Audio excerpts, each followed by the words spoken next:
Hi friends, welcome back to my channel. నేను మీ కృష్ణవేణి. ఈరోజు మనం చేయబోయే రెసిపీ మీల్ మేకర్ పకోడీ. ఈ మీల్ మేకర్ పకోడీ సూపర్ టేస్టీగా ఉంటుందండి. ఇప్పుడు దీన్ని ఎలా ప్రిపేర్ చేసుకోవాలో చూద్దాము. ముందుగా ఒక బౌల్ పెట్టుకొని ఇందులో 1 కప్పు వరకు మీల్ మేకర్ని వేసుకుంటున్నానండి. ఇందులో బాగా మరిగించుకున్న వాటర్ వేసుకోవాలి. ఇలా వాటర్ వేసుకున్న తర్వాత 5 నిమిషాల పాటు దీనిని నానబెట్టుకోవాలండి. వీటిని ఎక్కువసేపు నానబెట్టకూడదండి. ఎక్కువసేపు నానబెడితే ఈ మీల్ మేకర్ పీస్ అవుతుంది. ఈ వాటర్ బాగా చల్లారిపోయిన తర్వాత వీటిల్ని పిండేసుకోవాలి. చూడండి, ఈ విధంగా నానిన తర్వాత మనం ఈ మీల్ మేకర్ని బాగా గట్టిగా పిండుకుంటూ ఒక ప్లేట్లోకి తీసేసుకోవాలి. ఈ విధంగా మొత్తం మీల్ మేకర్ని ఇలా చేసుకుందాము. ఇప్పుడు ఒక మిక్సింగ్ బౌల్ పెట్టుకుందాము. ఇందులో మీల్ మేకర్ని వేసేసుకోవాలి. ఇలా వేసుకున్న తర్వాత ఇందులో 1/2 స్పూన్ పసుపును వేసుకోవాలి.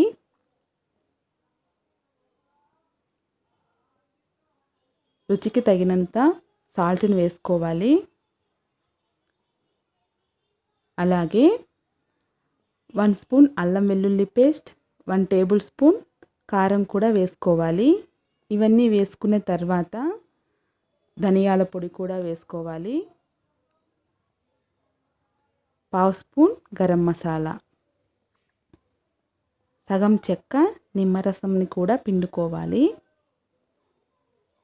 ఇవన్నీ వేసుకున్న తర్వాత ఈ మసాలాలన్నీ మీల్ మేకర్కి పట్టే విధంగా ఈ విధంగా బాగా గట్టిగా పిసుకుతూ కలుపుకోవాలి. ఇలా కలుపుకోవడం వలన మీల్ మేకర్కి మసాలాలు బాగా పట్టి టేస్ట్ చాలా బాగుంటుందండి. ఇలా కలిపిన తర్వాత 5 నిమిషాల పాటు దీనిని నానబెట్టుకుందాము.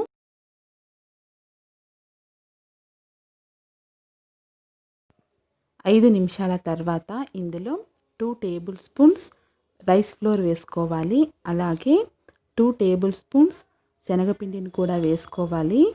ఇవి రెండు వేసిన తర్వాత వీటిని కూడా మీల్ మేకర్కి బాగా పట్టే విధంగా కలుపుకోవాలి.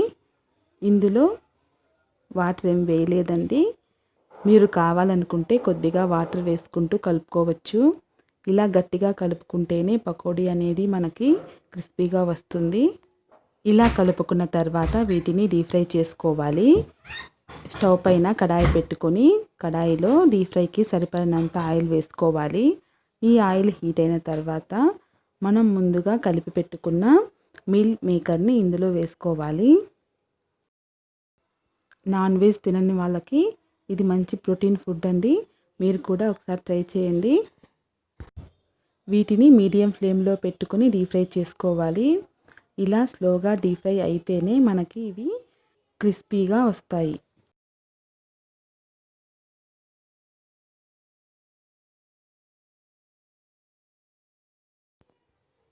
ఇలా డీప్ ఫ్రై అయిన తర్వాత వీటిని ప్లేట్లోకి తీసేసుకోవాలి. అంతేనండి, ఎంతో టేస్టీగా ఉండే మీల్ మేకర్ పకోడీ రెడీ అయిపోయింది. ఈ వీడియో మీకు నచ్చితే లైక్ చేయండి, షేర్ చేయండి, కమెంట్ చేయండి. నా యూట్యూబ్ ఛానల్ ఫస్ట్ టైం చూస్తున్నట్లయితే సబ్స్క్రైబ్ చేసుకోండి. పక్కనే ఉన్న బెల్ ఐకాన్ యాక్టివేట్ చేయండి. Thank you.